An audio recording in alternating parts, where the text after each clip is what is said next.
Selamat datang pemirsa. Anda kembali bersama Menyingkap Fakta. Kali ini, kami akan membongkar sisi tersembunyi dari sebuah peristiwa besar yang sedang menjadi perhatian publik. Kenapa setelah gencatan senjata diumumkan, Lebanon Selatan justru masih terdengar ledakan? Pada 19 Mei 2026, serangan udara Israel menghantam Deir Kanun en-Nahar, Lebanon Selatan.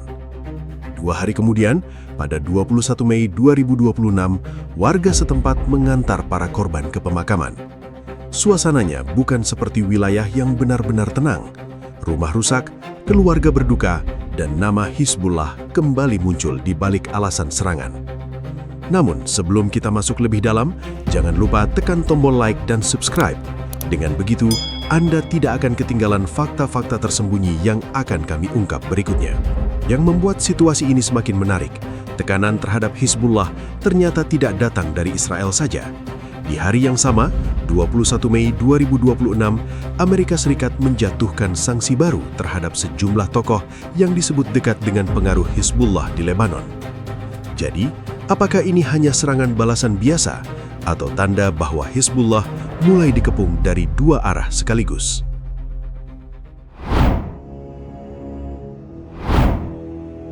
Setelah gencatan senjata diumumkan pada April 2026, banyak orang mungkin membayangkan Lebanon Selatan mulai bernapas lega. Jalan-jalan perlahan kembali dilalui warga. Rumah-rumah yang rusak mulai diperiksa. Keluarga yang sempat mengungsi mulai menimbang apakah mereka bisa pulang. Namun pada 19 Mei 2026, bayangan tenang itu pecah lagi di Deir Kanun en-Nahar, sebuah wilayah di Lebanon Selatan yang mendadak dihantam serangan udara Israel. Ledakan itu membuat suasana berubah cepat. Debu naik dari bangunan yang rusak. Warga berlarian mencari keluarga mereka. Suara ambulans bercampur dengan teriakan orang-orang yang panik. Pemerintah Lebanon menyebut 14 orang tewas dalam serangan itu, termasuk 4 anak-anak dan 3 perempuan. Angka ini langsung membuat peristiwa tersebut tidak bisa dibaca hanya sebagai operasi militer biasa, karena korban sipil muncul di tengah situasi yang seharusnya sedang ditahan oleh gencatan senjata. 2 hari setelah serangan itu, pada 21 Mei 2026, warga Deir Kanun en-Nahar mengantar para korban ke pemakaman. Pemandangannya terasa berat. Para keluarga berjalan dengan wajah lelah. Sebagian orang menunduk, sebagian lain menangis dalam diam. Rumah-rumah yang rusak masih terlihat di sekitar mereka. Dari momen itu, satu hal tampak jelas. Lebanon Selatan belum benar-benar masuk ke fase aman, meskipun kesepakatan penghentian tembakan sudah diumumkan beberapa minggu sebelumnya. Dari sisi Israel, serangan pada 19 Mei 2026 disebut menyasar seorang operatif Hizbullah di fasilitas yang digunakan untuk kepentingan militer. Militer Israel juga menyatakan bahwa langkah-langkah telah diambil untuk mengurangi resiko korban sipil. Namun kenyataan di lapangan membuat situasinya tidak sesederhana itu. Ketika warga sipil ikut menjadi korban, narasi tentang target militer langsung bertabrakan dengan duka keluarga yang kehilangan anak, ibu, dan kerabat mereka. Disinilah rapuhnya gencatan senjata mulai terlihat. Penghentian tembakan tidak otomatis menghapus rasa curiga, jaringan bersenjata, ataupun ancaman di sepanjang perbatasan. Bagi Israel, Lebanon Selatan tetap dibaca sebagai ruang yang berbahaya karena Hizbullah memiliki jejak kuat di wilayah itu. Roket, drone, pos pengamatan, dan jalur logistik menjadi alasan mengapa Israel masih melihat kawasan tersebut sebagai sumber ancaman aktif. Namun bagi warga Lebanon Selatan, alasan strategis seperti itu tidak selalu mampu menjelaskan rasa takut yang mereka alami setiap kali langit kembali bergemuruh. Mereka hidup di antara dua tekanan. Di satu sisi, ada kekuatan Hizbullah yang sudah lama tertanam di wilayah selatan. Di sisi lain, ada serangan Israel yang bisa datang kapan saja ketika aktivitas kelompok itu dianggap bergerak. Peristiwa 19 Mei 2026 akhirnya memperlihatkan sesuatu yang lebih dalam. Gencatan senjata memang mengurangi skala perang terbuka, tetapi tidak menghentikan tekanan di lapangan. Di Lebanon Selatan, perang seperti berubah bentuk menjadi serangan terbatas, target spesifik, dan ketegangan yang terus menunggu pemicu baru. Karena itu, ledakan di Deir Kanun en-Nahar menjadi tanda bahwa ketenangan di Lebanon Selatan masih sangat tipis. Pada 21 Mei 2026, saat jenazah diantar ke makam, warga bukan hanya melepas korban, tetapi juga melihat bahwa ruang hidup mereka masih berada di bawah bayang-bayang perang. Setiap reruntuhan menyimpan pesan pahit. Selama akar konflik belum tersentuh, suara ledakan tetap bisa kembali. Dan dari titik inilah, tekanan berikutnya mulai bergerak ke arah yang lebih luas lagi.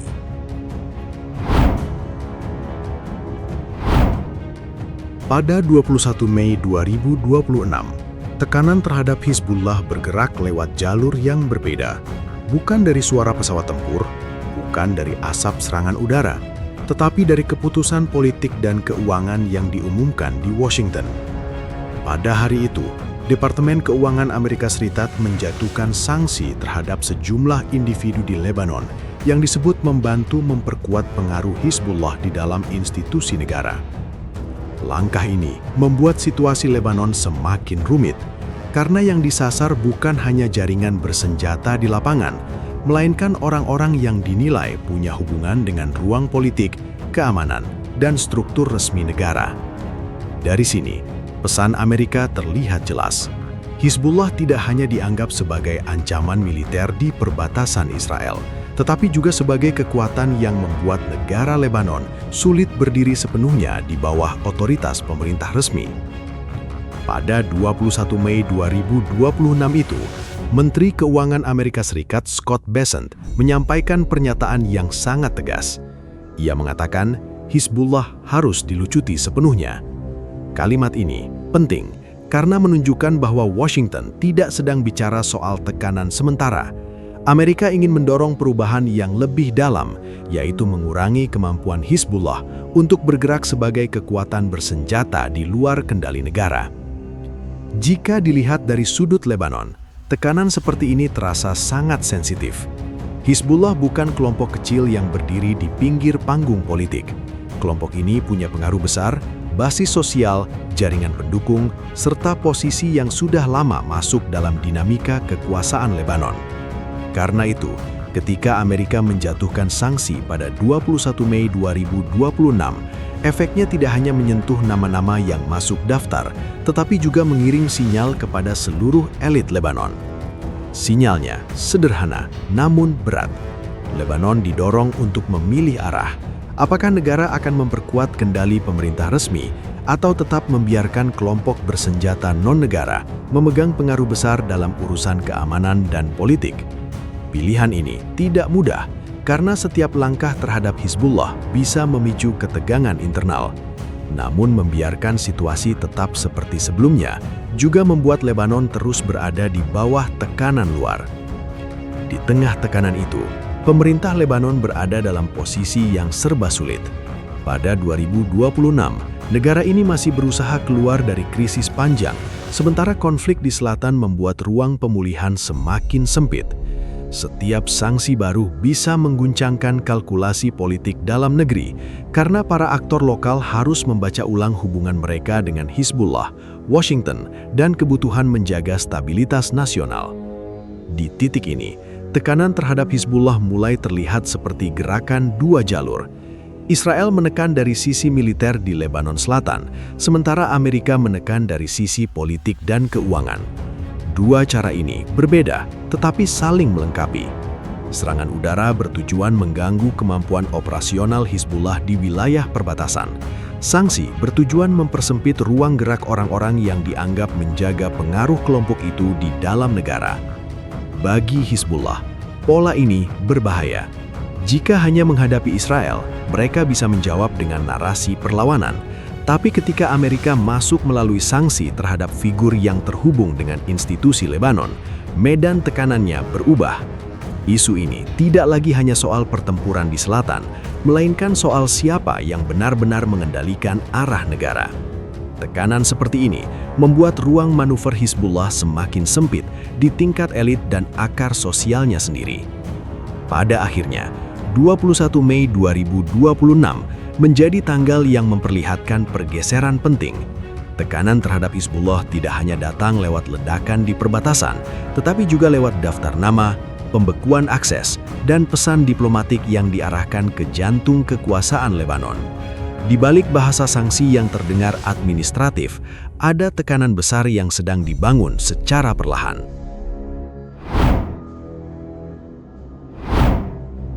Pada 21 Mei 2026, Tekanan terhadap Lebanon terlihat dari angka ekonomi yang keluar dari Beirut. Menteri Keuangan Lebanon Yassin Jaber menyebut ekonomi negaranya diperkirakan menyusut setidaknya 7% pada 2026 akibat perang. Ia juga memperkirakan kerusakan ekonomi bisa mencapai 20 miliar dolar Amerika Serikat. Angka ini membuat konflik di selatan tidak lagi bisa dilihat sebagai urusan perbatasan saja. Setiap ledakan membawa biaya yang panjang. Jalan yang rusak harus diperbaiki, rumah yang hancur membutuhkan bantuan, keluarga yang kehilangan tempat tinggal membutuhkan perlindungan, aktivitas dagang melambat karena warga takut bergerak, investor menahan diri karena situasi keamanan tidak pasti.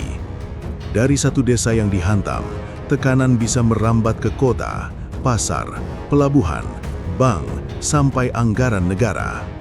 Pada 2026, Lebanon sebenarnya sudah berada dalam kondisi rapuh. Negara ini belum sepenuhnya pulih dari krisis ekonomi panjang, pelemahan mata uang, dan beban politik yang menumpuk bertahun-tahun. Maka ketika wilayah selatan kembali menjadi medan tekanan, pemerintah tidak hanya menghadapi urusan keamanan, tetapi juga beban sosial yang semakin mahal. Setiap serangan menciptakan kebutuhan baru, sementara kemampuan negara untuk menjawabnya sangat terbatas. Di tengah kondisi seperti itu, posisi Hizbullah ikut masuk dalam tekanan yang lebih sempit. Kelompok ini selama bertahun-tahun membangun citra sebagai kekuatan perlawanan terhadap Israel. Namun setelah serangan udara, sanksi Amerika Serikat, dan tekanan ekonomi Lebanon bertemu dalam satu waktu, ruang geraknya tidak lagi seluas sebelumnya. Diam terlalu lama bisa membuatnya terlihat kehilangan daya tekan. Membalas terlalu keras bisa membuka pintu serangan yang lebih besar. Pada 19 Mei 2026, Israel menunjukkan bahwa mereka masih siap menyerang target yang dianggap terkait Hizbullah di Lebanon Selatan.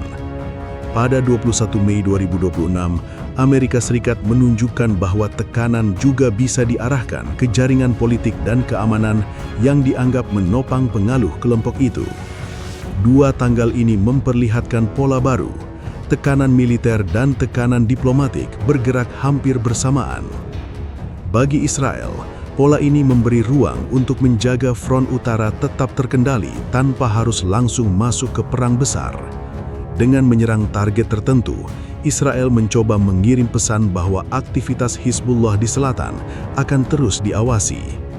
Bagi Amerika Serikat, sanksi menjadi alat untuk mendorong Lebanon memperkuat otoritas negara, terutama dalam isu perlucutan kelompok bersenjata non-negara. Namun di lapangan, yang paling cepat merasakan dampak adalah warga biasa. Mereka tidak bicara tentang strategi besar setiap hari. Mereka memikirkan rumah, keluarga, sekolah anak, dan keamanan jalan menuju pasar. Saat tekanan terhadap Hizbullah meningkat, warga Lebanon ikut hidup dalam ketidakpastian yang sama. Mereka berada di ruang sempit antara kekuatan bersenjata, serangan luar, dan negara yang kesulitan melindungi semuanya. Dari sudut Hizbullah, tekanan berlapis ini memaksa perhitungan yang jauh lebih rumit. Setiap langkah harus dihitung bukan hanya dari efeknya terhadap Israel, tetapi juga dari dampaknya terhadap masyarakat Lebanon yang sudah kelelahan. Dukungan politik bisa berubah ketika biaya perang terasa makin dekat dengan dapur warga. Makna strategisnya tajam. Lebanon Selatan masih menjadi titik rawan yang bisa menyala kapan saja. Hizbullah menghadapi dilema yang sulit. Israel menjaga tekanan dari udara. Amerika Serikat mempersempit ruang pengaruh dari jalur sanksi. Lebanon menanggung kerusakan fisik dan ekonomi. Dalam situasi seperti ini, gencatan senjata tidak tampak sebagai akhir konflik, melainkan jeda rapuh yang bisa retak oleh satu serangan, satu balasan, atau satu keputusan politik baru di tengah krisis yang belum selesai. Dari Deir Kanun en-Nahr hingga Washington, satu pola mulai terlihat jelas. Gencatan senjata memang diumumkan, tetapi tekanan di Lebanon Selatan belum benar-benar berhenti. Israel masih membaca Hizbullah sebagai ancaman aktif di perbatasan utara. Amerika Serikat menekan dari jalur sanksi. Sementara Lebanon, dengan kondisi ekonomi yang rapuh, harus menanggung beban paling berat di tengah tarik-menarik kekuatan besar. Di balik ledakan, pemakaman, dan keputusan politik, ada pesan yang sulit diabaikan. Konflik ini bukan hanya soal serangan hari ini, tetapi soal perebutan pengaruh, kendali wilayah, dan masa depan keamanan Lebanon. Selama Hizbollah tetap menjadi kekuatan bersenjata di luar kendali penuh negara, dan selama Israel merasa wilayah utaranya masih terancam, Lebanon Selatan akan terus menjadi titik rawan yang bisa menyala kapan saja. Demikian rangkaian fakta yang berhasil kami singkap hari ini. Jangan lupa subscribe ke channel Menyingkap Fakta dan aktifkan lonceng notifikasi agar Anda tidak ketinggalan pengungkapan fakta-fakta penting lainnya. Menyingkap Fakta, mengungkap kebenaran di balik setiap peristiwa. Sampai jumpa pada fakta berikutnya.